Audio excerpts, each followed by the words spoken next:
अथ दामोदरस्तोत्रम्। मत्स्याकृतिधर जय देवेश वेदविबोधक कूर्मस्वरूप मन्दरगिरिधर सूकररूप भूमिविधारक जय देवेश काञ्चनलोचन नरहरिरूप दुष्टहिरण्यक भञ्जन जय भो जय जय वामन बलिविध्वंसिन् दुष्टकुलान्तक भार्गवरूप जय विश्रवसुत विध्वंसिन् जय कंसारे यदुकुलतिलक जय वृन्दावनचर देवेश देवकी नन्दन नन्दकुमार जय गोवर्धनधर वत्सारे धेनुकभञ्जन जय कंसारे रुक्मिणीनायक जय गोविन्द सत्यावल्लभ पाण्डवबन्धो खगवरवाहन जय पीठारे जय मुरभञ्जन पार्थ सखे त्वम् भौमविनाशक दुर्जनहारिन् सज्जनपालक जय देवेश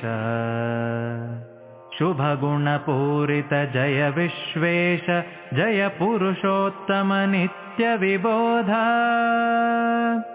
भूमिभरान्तक कारणरूप जय खरभञ्जन देववरेण्य विधिभवमुखसुर सतत सुवन्दित सच्चरणाम्बुज कञ्ज सुनेत्र सकलसुरासुर निग्रहकारिन् पूतनिमारण जय देवेश यद्भ्रूविभ्रममात्रात्तदिदम् आकमलासन शम्भुविपाद्यम् सृष्टिस्थितिलयमृच्छति सर्वं स्थिरचरवल्लभ सत्त्वं जय भो जय यमलार्जुन भञ्जन मूर्ते जय गोपीकुच कुङ्कुमाङ्किताङ्ग पाञ्चाली परिपालन जय भो जय गोपीजनरञ्जन जय भो जय रासोत्सवरत लक्ष्मीश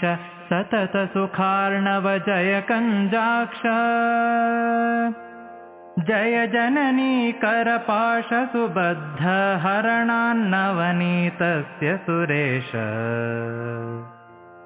बालक्रीडन पर जय भो त्वं मुनिवर वन्दित पद पद्मेश कालिय फणिफणमर्दन जय भो द्विजपत्न्यर्पितमत्सि विभोन्नम् क्षीराम्बुधिकृत निलयन देव वरद महाबल जय जय कान्त दुर्जन मोहक बुद्ध स्वरूप सज्जन बोधक कल्कि स्वरूप